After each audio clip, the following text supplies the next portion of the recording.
Hello World Wide Web, I'm Dr. Shado, the internet personality with the best hair, and welcome to week 10 of...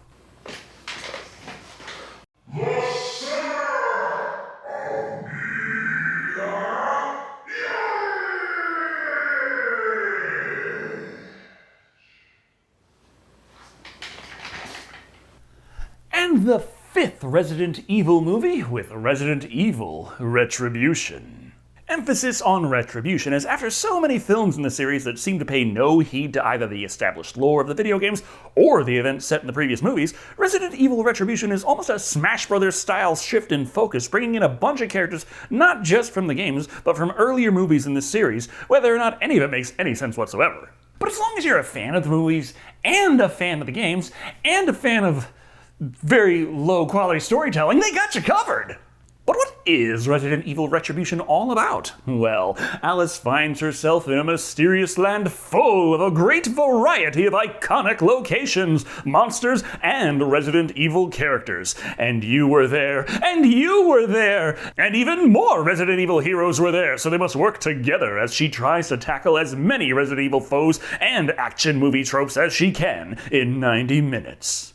Sound more like a vague idea than a plot summary to you? Well, let's take a look at Resident Evil Retribution and find out why. We open up to the end of the opening scene, shown to the audience in reverse, so it's artistic. Alice, played by Milla Jovovich, launches herself out of the ocean to head towards the imploding fireball. Reconstituting into one of those umbrella aircraft, she politely asks it for her money back, resurrecting the pilot in the process, shortly before Jill Valentine, played by Sienna Gilroy, ascends to the heavens. Umbrella goons pull pesky bullets out of the survivors, and everyone backs away slowly.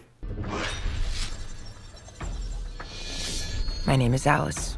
But it wouldn't be a Resident Evil movie without spending a few minutes having Alice slowly explain to the audience right away what the plot is that led us here, because let's be honest, there's no way they're gonna be able to figure that out on their own. And boy does Alice get into detail this time around. She's like, okay, I worked for Umbrella, T-Virus got out, zombies everywhere, but also, remember the Red Queen? Well, she's important, so please recall, she tried to contain the virus by killing everyone. Also, the zombie virus made mutants just to keep things exciting. There were ass tons of Alice clones at one point, and she had superpowers, until she didn't. But the point is, they saved as many people as they could. This brings us to today, where we find out that all those people they saved, yeah, they're being fucking killed as Umbrella goons shoot them. Jill swoops down and Alice blows away the aircraft pilot, causing her to run away from a huge explosion.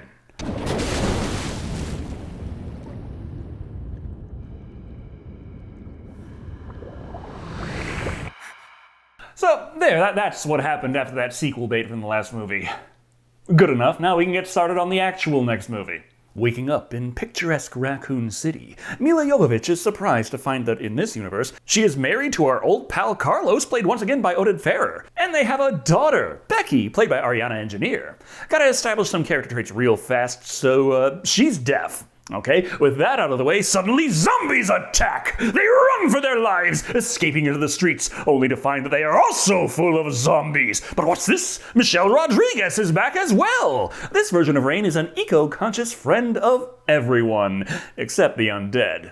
Why are these people doing this? Those things are not people. Not anymore.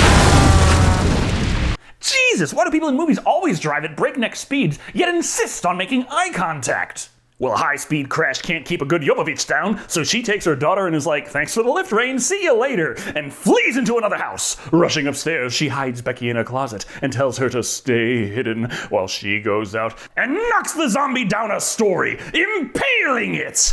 But then... But it was all just a dream!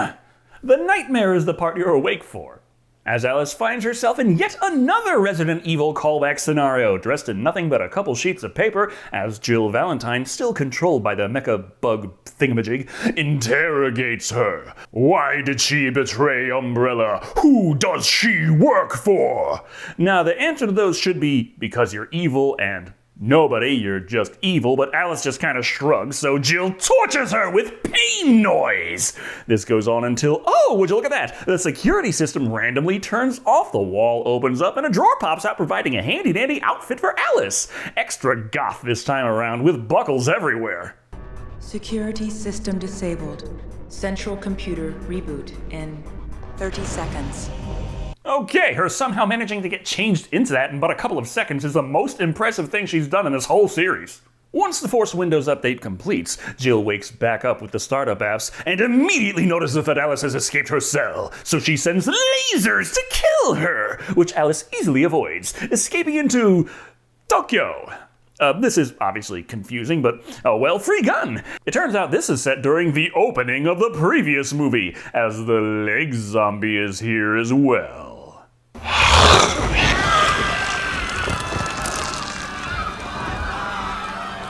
So she just found herself smack dab in the middle of a zombie outbreak, but have no fear. It's raining, her hair is soaking wet, and she can fully tap into those Jovovich powers. But they'll be hard to see in the dark, rainy Tokyo setting. Not to worry, a handy-dandy light hallway just so happens to open up, so that's where this fight is going to take place. Using her chain and padlock as a monkey fist, she alternates between bashing in zombie faces, kicking zombie faces, and shooting zombie faces, eventually taking everyone out and finishing off the leg zombie. Again. Now, escaping the extra horde that just spawned in, she finds another room. Welcome to Umbrella Central Control. I'm surprised those guys made it to their desks before dying if what Alice just went through was their daily commute to work. Oh well, free guns! But what's this? Ada Wong is in this movie as well! Played by Bingbing Lee, though her lines were dubbed over with the voice of Sally Cahill, the original voice of Ada Wong. They give each other the femme fatale handshake, and Ada says she doesn't work for Umbrella anymore, and she is here to help. Alice doesn't trust her, though. You can kill her if you like, but then you'll never get out of this place.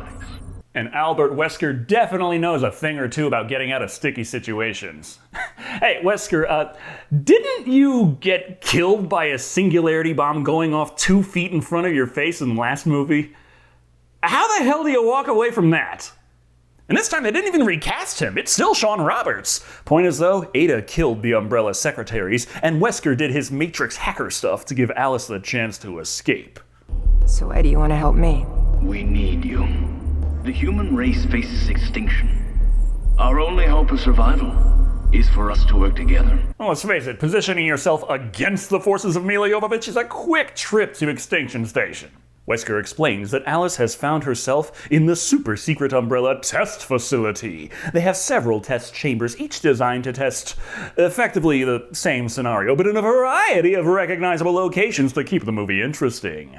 Why? Well, simulating outbreaks of the T-virus is the best advertising they could hope for to sell the T-virus to every military across the globe in a biological arms race. So why don't we just get the hell out of here? Stop! We still got like an hour of movie left. Come on, I want to see the Moscow set! Also, don't want to shoot the windows because, hey, they're underwater off the coast of Russia. Gonna need help to escape, so Wesker hired the best of the best. A strike team who will enter from the surface, including Luther West, Boris reprising the role, Barry Burton, played by Kevin Durand, Leon Kennedy, played by Johan Erb, and 2 others who don't get cool close-up establishing shots. Sergei Vladimir, played by Robin Kazyanov, and in the back somewhere we've also got Ofelio Portillo, who plays Tony. And no, I can't find anyone by the name of Tony in any Resident Evil game. Except for the canceled main character of the scrapped Resident Evil 4. Well, it wasn't really canceled, he just kind of turned into Dante when that game turned into Devil May Cry. Sergei Vladimir, that's also a guy from Resident Evil, and like several characters before, he was also not a good guy. But while they head down to help Alice, the evil bitch Jill Valentine is trying to hunt Alice down! Her orders are to recapture you if possible. Terminate you if necessary. Who's giving these orders? The Red Queen. Yeah, the Red Queen. Remember her from the first movie? Well, she's back and she's pissed. After all, in the first movie, they fried her motherboard and destroyed her. She got better. But now she's played by Megan Chartier and voiced by Ave Merson O'Brien. Anyway, it's time for the level layout. Go from New York to the suburbs, catch up with her friends, then hop over to Moscow, then it's just a layover at the submarine pens before they reach the elevator out of there. But Wesker forgot to use a VPN, and the Red Queen regains control! You're all going to die down here. I've heard that before. Yeah, this movie takes a lot of time to reference itself, but actually being representative of any Resident Evil video game, that's just asking too much. So they must run! While they proceed, we move over to the guys heading down from the surface. Or rather, the group of well-armed Umbrella goons preparing to ambush them! Defensive formation. How long until the guys kill each and every last one of them?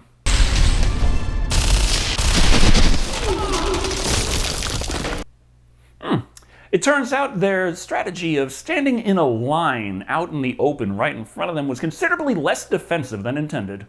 So our heroes are in, prepping to save Alice and destroy the facility. While this is going on, Alice and Ada find themselves in the Big Apple, where they face the boss fight from the last movie, Executioner Magini.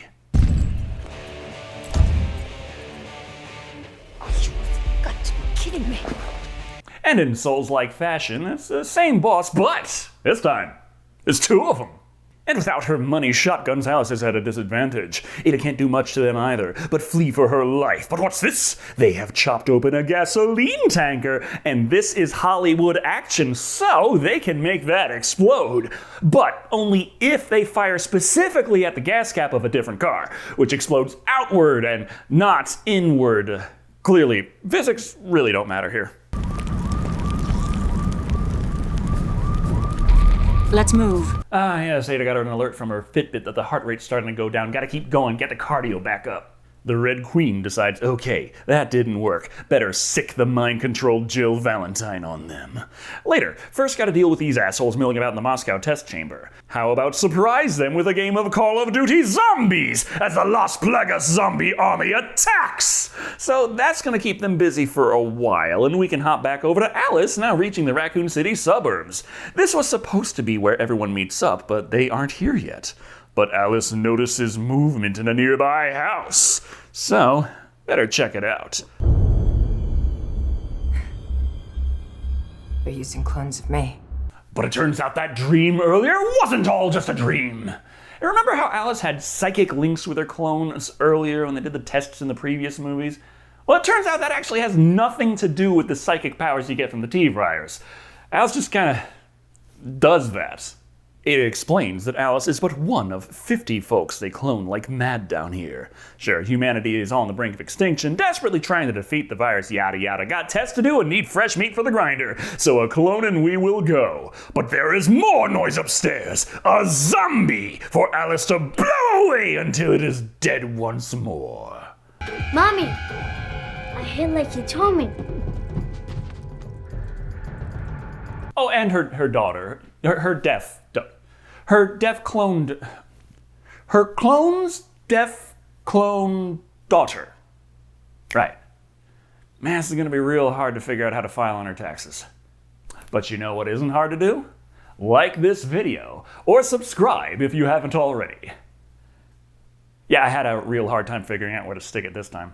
Becky's like, hey mom, you look different. Did you do something with your hair? Good thing she's deaf too, because that means Ada can talk about her like she's not even there. She's a fake daughter with fake feelings, and Alice is a fool for treating a miscellaneous clone like some kind of human child. Not gonna stop Alice, but you know what might? Her old friends, now clones and Umbrella clone soldiers. Rain and Colin Salmon, and even Carlos. Oh, that's still not much of a stretch. All led by Jill, who is not a clone but being mind-controlled by the Red Queen. They tell her, surrender or die.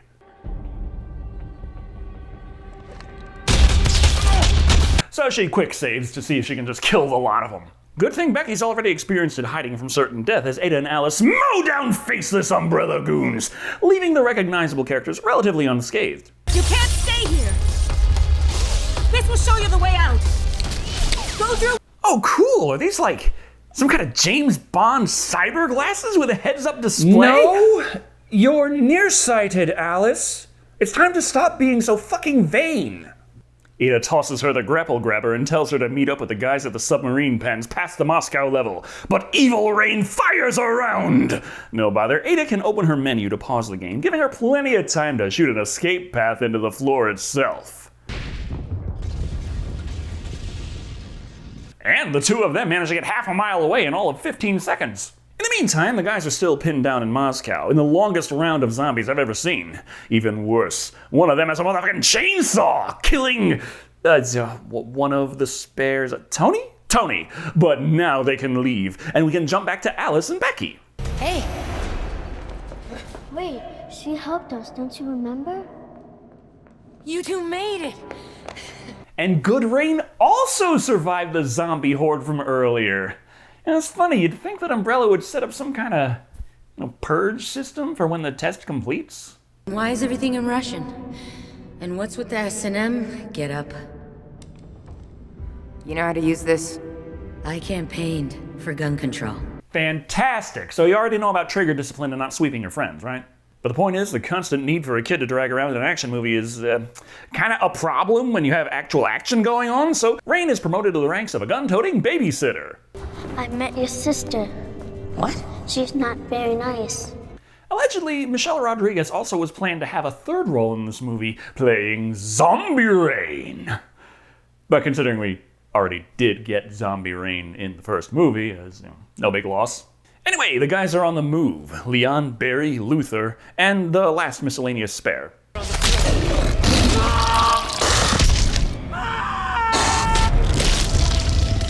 Never mind. Point is, we're introduced to the new monster for this movie, the Super Duper Licker. It's bigger, it's badder, and it's very easily pushed aside by the likes of Mila Jovovich, who has come in the nick of time to rescue her rescuers. Now, rushing out of there, we get to the real questions. Where's Ada? I don't think she made it. I'm sorry. You saw her die. No? Honestly, it wouldn't even matter if she did in this franchise. But they're all gonna die very much on screen if Alice doesn't drive like an absolute maniac, dodging rocket launchers and hitting ramps. You know, as you do in a survival horror situation. Point is, they survived that horror and can now regroup with Rain and Becky. But there's a slight problem with the fact that these guys, rigged the place to blow. 22 minutes left. There's no going back the way we came. Yeah, we lost our map with Sergey. I'm on it. The sum of the square roots of any two sides of an isosceles triangle is equal to the square root of the remaining side. That's a right triangle, you idiot! Go! But these glasses are special. They give her Apple Vision into the Pro Metaverse Quest PSVR 2. Point is, she can see the waypoint to their next mission objective. Heading through the service tunnels, Alice says they lead to the submarine pens. Or to the elevator to the surface, that could work too. Until the power is suddenly cut. But by who? The Super Duper Licker? They cut the power? What do you mean they cut the power? They're animals! Then they kidnap Becky and slap Rain so hard she breaks her neck and dies. And yes, that's kidnap, not kill, because this movie is suddenly Aliens. She's dead. Yeah, tough break, pardon the term. But you know, Luther, there are some words of wisdom that have always helped me through these kinds of situations.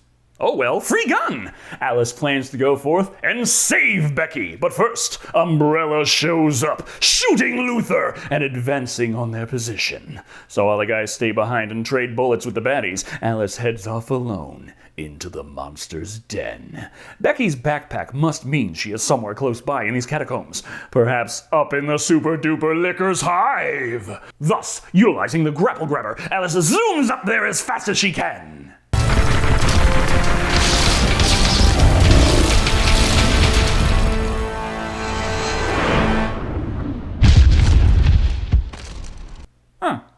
You know, that thing looked a lot tougher from further away. There's no time to lose. Alice must tear Becky out of the hive wall before the facehuggers get her. Yeah, there are other pods here too, but... Oh, this one has free grenades, that'll do. But how about you, Barry? I have this.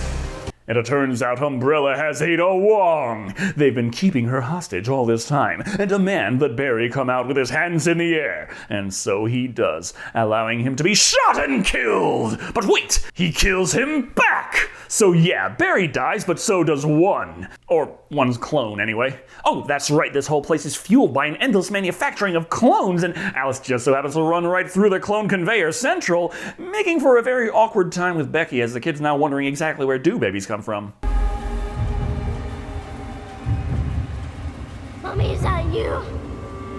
Obviously, kid, how the hell do you think she managed to get through this franchise without infinite extra lives? But the super duper liquor attacks! So she drops the grenades and they grapple away from a huge explosion! Speaking of huge explosions, time's up so the rigged explosives explode, destroying the facility, flooding New York like this is a Sonic adventure movie, and Moscow. Jill takes the hostage out of there, but Clone Carlos is consumed by the cascade. But wait! The rushing water is just what Leon and Luther need to push them almost to the surface, and just to the right height to regroup with Alice and Becky. How convenient! So they made it, heading out with nothing to worry about whatsoever. Spare the fact that Jill, Rain, and Ada ran off screen before the water hit, so their escape vehicle is toppled over by a massive submarine breaching the surface. It's Jill and Rain with their hostage Ada, so the climax is not finished yet. Only the two of you. It'll be enough. Oh, I thought the mind control bug was compelling you to do things against your will with unquestionable orders. It turns out it just makes you incredibly stupid. Or they have a backup plan, the Las Plagas parasite. Sure, in the games it just made you a semi-intelligent zombie with a few extra tentacles, or more tentacles if you were a boss, but here it turns Rain into Super Rain, able to shrug off bullets and expel them from her body. And despite them being hollow points, they for some reason show no mushrooming or indeed any deformation whatsoever. Does the parasite also put them back together before it pushes them out? While this is going on, Alice and Jill do battle, to combi stick. But Jill is super strong. No idea how, didn't think the mind control bug did that, but it's making things hard for Alice. But as their fight continues, we switch back to the guys trying to fight Super Rain. The video game franchise we're making a movie about gets a bit confusing as suddenly we get X-ray attacks directly inspired by Mortal Kombat. Point is, things are looking bad. The men can't handle Super Rain and Jill is set to jam Alice's head into the treads. But wait!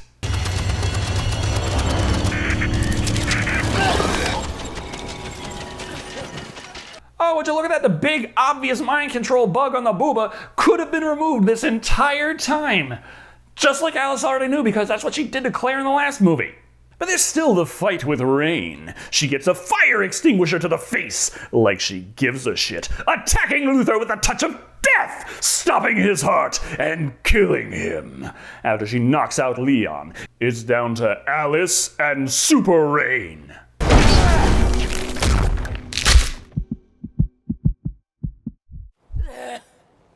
Oh. Well, yes, she can do that. Alice's heart stops dead, which mildly inconveniences the woman. Somehow, while having no heartbeat is instant death for Luther, Alice is just kind of woozy, and Jill throws her a gun so that she can heroically break the ice under Rain, sending her down into the ocean where a horde of ocean zombies pull her deeper into the depths. About time, her heart stopped 3 minutes ago. Usually if that happens to you, you lose consciousness in less than 20 seconds. But hey, I guess she did get medical attention within 8 minutes, so she's fine. Not Luther though, he's fucking dead. But lest we forget, we're coming up on the ending of a Resident Evil movie, so no, things aren't all sunshine and rainbows. Quite the contrary. Humanity has been pushed to near extinction, because the Red Queen is trying to exterminate all human life. To save human life. I don't know, I didn't program her, but Wesker here has a plan. He jams the T-Virus back into Alice, turning her back into Super Alice, as her DNA is the only DNA of anyone on Earth that has ever managed to bond with the T-Virus. I guess it's true what they say, whatever doesn't kill you only makes you stronger. And they need her at full power as soon as possible, because the Red Queen is a total bitch and sending all kinds of monsters to extinguish the last of mankind off the face of the earth.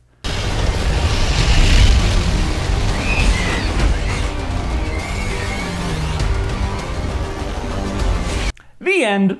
But to be fair to the sequel bait this time, this movie was originally conceived as part one of a two-part finale, but nevertheless, that was Resident Evil Retribution, and dear God, it was all over the place.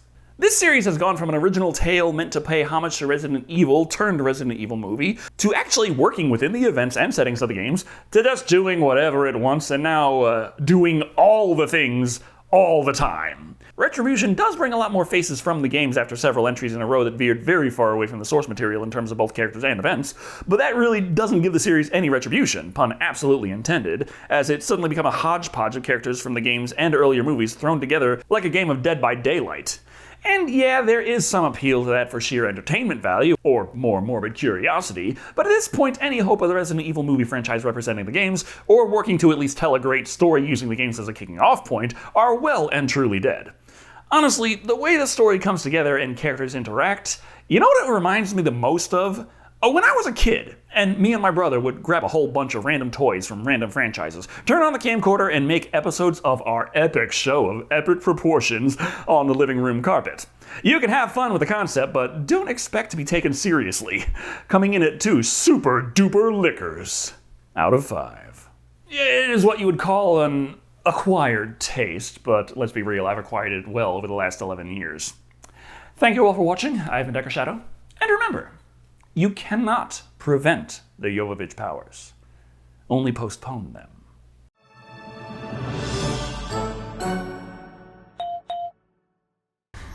I'm gonna kill you. Perhaps.